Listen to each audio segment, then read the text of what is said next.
प्यारे बच्चों नमस्कार। आप सभी का मेरे YouTube चैनल स्वास्थ्य क्लासेज में स्वागत है। प्यारे बच्चों, इस वीडियो में हम लोग कलिंग के चेदि वंश के महत्वपूर्ण प्रश्नों को सॉल्व करेंगे जो आने वाली सभी परीक्षाओं के लिए महत्वपूर्ण होंगे। तो प्यारे बच्चों, प्रश्नों को शुरू करने से पहले आप लोग इस चैनल को सब्सक्राइब कर दीजिए। तो चलिए प्यारे बच्चों, इस वीडियो का पहला प्रश्न है, कलिंग के चेदि वंश का संस्थापक कौन था? कलिंग के चेदि वंश का संस्थापक कौन था? खारवेल, वक्रदेव, महामेघवाहन या फिर सातकर्णी प्रथम? इस प्रश्न का सही उत्तर है कलिंग के चेदि वंश का संस्थापक महामेघवाहन था। महामेघवाहन कलिंग के चेदि वंश का संस्थापक था। प्रश्न नंबर 2, चेदि वंश के शासक खारवेल के इतिहास की जानकारी का प्रमुख स्रोत क्या है? जूनागढ़ अभिलेख, हाथी गुम्फा अभिलेख, नासिक प्रशस्ति या फिर भीतरी स्तंभ लेख? इस प्रश्न का सही उत्तर है चेदि वंश के शासक खारवेल की उपलब्धियों की जानकारी हमें हाथी गुम्फा अभिलेख से मिलती है। हाथी गुम्फा अभिलेख से मिलती है।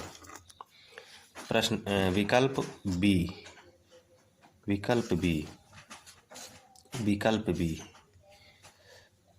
प्रश्न नंबर 3, हाथी गुम्फा अभिलेख किस पर्वत श्रृंखला में स्थित है? सतपुड़ा, उदयगिरी, उदयगिरी, खंडगिरी, विंध्य या फिर अरावली? इस प्रश्न का सही उत्तर है हाथी गुम्फा अभिलेख उदयगिरी खंडगिरी पर्वत श्रृंखला में स्थित है। विकल्प बी, उदयगिरी खंडगिरी पर्वत श्रृंखला में स्थित है हाथी गुम्फा अभिलेख। प्रश्न नंबर 4, खारवेल किस धर्म का प्रबल संरक्षक एवं अनुयायी था? खारवेल किस धर्म का प्रबल संरक्षक एवं अनुयायी था? शैव धर्म का, वैष्णव धर्म का, जैन धर्म का या फिर बौद्ध धर्म का? इस प्रश्न का सही उत्तर हो जाएगा खारवेल जैन धर्म का प्रबल संरक्षक एवं अनुयायी था, जैन धर्म का। प्रश्न नंबर 4 हो गया। प्रश्न नंबर 5, खारवेल ने अपने शासन के किस वर्ष में राजधानी में एक विशाल जलसे यानी कि महोत्सव का आयोजन करवाया था? खारवेल अपने शासन के किस वर्ष में अपनी राजधानी में एक विशाल महोत्सव का आयोजन करवाया था? पहले वर्ष, दूसरे वर्ष, तीसरे वर्ष या फिर पांचवें वर्ष? इस प्रश्न का सही उत्तर हो जाएगा तीसरे वर्ष, तीसरे वर्ष, तीसरे वर्ष। विकल्प सी, तीसरे वर्ष। प्रश्न नंबर 6, हाथी गुम्फा अभिलेख किस लिपि में उत्कीर्ण कराया गया है? हाथी गुम्फा अभिलेख देवनागरी लिपि में, खरोष्ठी लिपि में, ब्राह्मी लिपि में या फिर प्राकृत लिपि में? इस प्रश्न का सही उत्तर है हाथी गुम्फा अभिलेख ब्राह्मी लिपि में उत्कीर्ण कराया गया है, ब्राह्मी लिपि में। विकल्प सी। प्रश्न नंबर 7, खारवेल का शासनकाल सामान्यतः किस शताब्दी ईसा पूर्व से संबंधित माना जाता है? चौथी शताब्दी ईसा पूर्व से, दूसरी शताब्दी ईसा पूर्व से, प्रथम शताब्दी ईसा पूर्व से या फिर तीसरी शताब्दी ईसा पूर्व से? इस प्रश्न का सही उत्तर है प्रथम शताब्दी ईसा पूर्व से जो है खारवेल का शासनकाल माना जाता है। प्रश्न नंबर 8, खारवेल को हाथी गुम्फा अभिलेख में किस उपाधि से विभूषित किया गया है? महाराजाधिराज की उपाधि से, धर्मराज की उपाधि से, कलिंगाधिपति उपाधि से या फिर परम भट्टारक उपाधि से? इस प्रश्न का सही उत्तर है कि खारवेल को हाथी गुम्फा अभिलेख में कलिंगाधिपति, विकल्प सी, कलिंगाधिपति उपाधि से विभूषित किया गया है, कलिंगाधिपति उपाधि से विभूषित किया गया है। प्रश्न नंबर 9, खारवेल ने किस नंद राजा द्वारा कलिंग से ले जाई गई जिन प्रतिमा को वापस प्राप्त किया था? खारवेल ने किस नंद राजा द्वारा कलिंग से ले जाई गई जिन प्रतिमा यानी जैन तीर्थंकर की मूर्ति को वापस प्राप्त किया था? महापद्म नंद के द्वारा ले गई थी जो, या फिर घनानंद, उदयन या फिर शिशुनाग? इस प्रश्न का सही उत्तर है महापद्म नंद। महापद्म नंद ने जैन प्रथम महापद्म नंद ने जैन प्रतिमा को कलिंग से लेकर चला गया था जिसे खारवेल ने वापस मंगवाया था, महापद्म नंद ने। विकल्प ए। प्रश्न नंबर 10, खारवेल ने अपने शासन के कौन से वर्ष में भू राजस्व में छूट प्रदान की? खारवेल अपने शासन के किस वर्ष भू राजस्व में छूट प्रदान की? तीसरे वर्ष, पांचवें वर्ष या आठवें वर्ष या नौवें वर्ष? इस प्रश्न का सही उत्तर है विकल्प बी। विकल्प बी, पांचवें वर्ष जो है खारवेल ने भू राजस्व में छूट प्रदान की थी। प्रश्न नंबर 11, खारवेल ने किस सातवाहन शासक को पराजित करने का दावा किया है? खारवेल ने किस सातवाहन शासक को पराजित करने का दावा किया है? गौतमी पुत्र सातकर्णी को, सातकर्णी प्रथम को, वशिष्ठी पुत्र पुलमावी को या फिर यज्ञश्री सातकर्णी को? इस प्रश्न का सही उत्तर है सातकर्णी प्रथम को। विकल्प बी, सातकर्णी प्रथम को पराजित करने का दावा खारवेल ने किया है।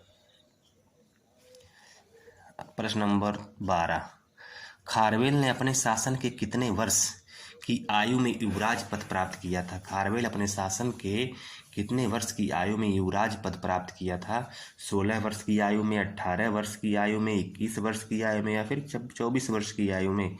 इस प्रश्न का सही उत्तर है 16 वर्ष की आयु में खारवेल युवराज बना था। 16 वर्ष की आयु में, विकल्प ए। प्रश्न नंबर 13, हाथी गुम्फा अभिलेख में किस नंद राजा द्वारा कलिंग में नहर, बहुत ही महत्वपूर्ण प्रश्न है, कलिंग में नहर खुदवाने का उल्लेख है? हाथी गुम्फा अभिलेख में किस नंद राजा द्वारा कलिंग में नहर खुदवाने का उल्लेख है? अशोक द्वारा, महापद्म नंद द्वारा, समुद्रगुप्त द्वारा या फिर चंद्रगुप्त मौर्य द्वारा? इस प्रश्न का सही उत्तर है विकल्प बी, महापद्म नंद के द्वारा। प्रश्न नंबर 14, चेद वंश के शासक खारवेल का निवास स्थान या राजधानी कहाँ थी? पाटलिपुत्र, तोसली, प्रतिष्ठान या फिर शिशुपालगढ़? इस प्रश्न का सही उत्तर है विकल्प विकल्प डी, शिशुपालगढ़। प्रश्न नंबर 15, खारवेल ने अपने शासन के किस वर्ष मगध पर आक्रमण किया और उसे पराजित किया? 8वें वर्ष, 10वें वर्ष, 11वें वर्ष या फिर 12वें वर्ष? इस प्रश्न का सही उत्तर है विकल्प डी, 12वें वर्ष। खारवेल ने अपने शासन के 12वें वर्ष मगध पर आक्रमण किया और वहां के राजा को पराजित किया था।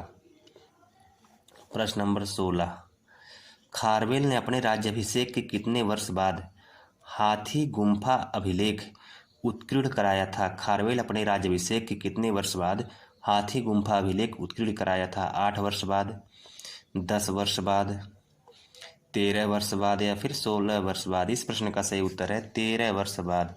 खारवेल अपने राज्याभिषेक के 13 वर्ष बाद हाथी गुम्फा अभिलेख का निर्माण करवाया था। प्रश्न नंबर 17, खारवेल ने किन दक्षिण भारतीय राज्यों को पराजित करने का दावा किया है? चोल और चेर, पांड्य और चोल, पांड्य और चेर, सातवाहन और पल्लव? इस प्रश्न का सही उत्तर है पांड्य और चेर। खारवेल ने पांड्य और चेर जैसे दक्षिणी शक्तियों को पराजित करने का दावा किया है। प्रश्न नंबर 18, खारवेल ने जैन मुनियों के निवास के लिए उदयगिरी खंडगिरी की पहाड़ियों में क्या निर्माण करवाया था? स्तूप, चैत्य, गुफाएं या फिर विहार? इस प्रश्न का सही उत्तर है विकल्प सी, गुफाएं। प्रश्न नंबर 19, हाथी गुम्फा अभिलेख की भाषा क्या है? संस्कृत, पाली, प्राकृत या फिर अर्धमागधी? इस प्रश्न का सही उत्तर है हाथी गुम्फा अभिलेख की भाषा प्राकृत है हाथी गुम्फा अभिलेख की भाषा। प्रश्न नंबर 20, खारवेल को हाथी गुम्फा अभिलेख में नृत्य, गीत और वाद्य यंत्रों के ज्ञान में कुशल किस नाम से वर्णित किया गया है? खारवेल को हाथी गुम्फा अभिलेख में नृत्य, गीत और वाद्य यंत्रों के ज्ञान में कुशल किस नाम से वर्णित किया गया है? गंधर्व वेद विद्य, नाट्यशास्त्र कुशल, कविकुल शिरोमणि, संगीत रत्नाकर? इस प्रश्न का सही उत्तर है विकल्प ए, गंधर्व वेद विद्य। प्रश्न नंबर 21, खारवेल ने किस स्थान से मगध के शासक से रत्न और बहुमूल्य सामग्री प्राप्त की थी? खारवेल ने किस स्थान से मगध के शासक से रत्न और बहुमूल्य सामग्री प्राप्त की थी? मथुरा से, राजगृह से, पाटलिपुत्र से या फिर श्रावस्ती से? इस प्रश्न का सही उत्तर है राजगृह से। राजगृह, विकल्प बी, राजगृह से। प्रश्न नंबर 22, खारवेल के पिता का नाम क्या था जिसका उल्लेख कुछ इतिहासकारों ने किया है? ऐर, चेतराज, वक्रदेव या फिर महाशिव? इस प्रश्न का सही उत्तर है ऐर, विकल्प ए, ऐर। प्रश्न नंबर 23, हाथी गुम्फा अभिलेख में खारवेल को सभी धर्मों के जीर्णोद्धार के रूप में किस वाक्यांश द्वारा वर्णित किया गया है? हाथी गुम्फा अभिलेख में खारवेल को सभी धर्मों के जीर्णोद्धार के रूप में किस वाक्यांश द्वारा वर्णित किया गया है? इसका विकल्प है सर्वधर्म समन्वय, सर्वपाखंड पूजक, सर्वत्र भद्र निर्माता, सर्वधर्म पुनरुद्धारक। इस प्रश्न का सही उत्तर है सर्वपाखंड पूजक, सर्वपाखंड पूजक, सर्वपाखंड, विकल्प बी। प्रश्न नंबर 24, खारवेल ने अपनी पत्नी के लिए उदयगिरी में किस गुफा का निर्माण करवाया था?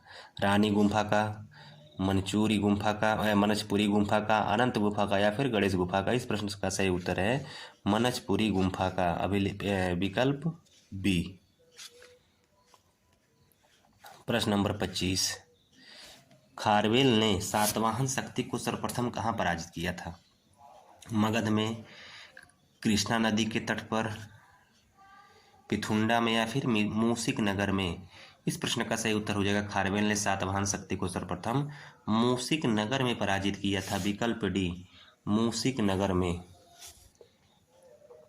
विकल्प डी।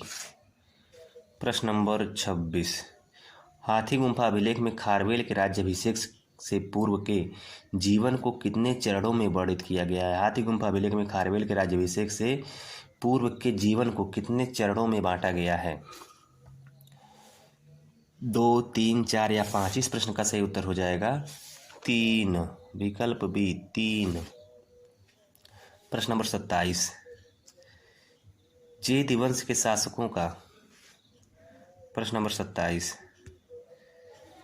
चेद वंश के शासकों का उल्लेख सर्वप्रथम किस मौर्य शासक के अभिलेखों में मिलता है?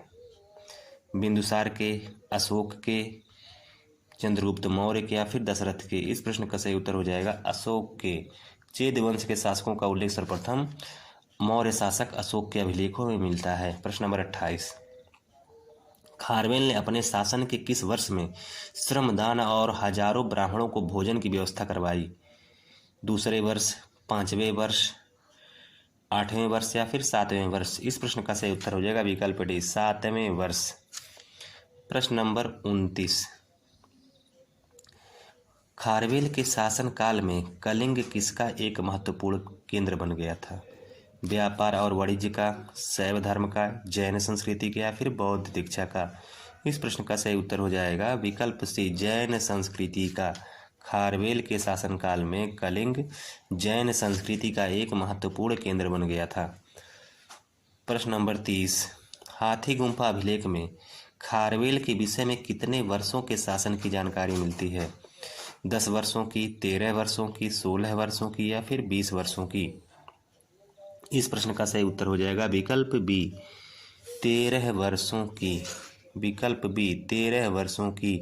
हाथी गुम्फा अभिलेख में खारवेल के विषय में 13 वर्षों के शासन की जानकारी मिलती है। प्यारे बच्चों, यह वीडियो अगर आपको अच्छी लगी हो तो इस वीडियो को लाइक करें और चैनल को सब्सक्राइब करें। धन्यवाद।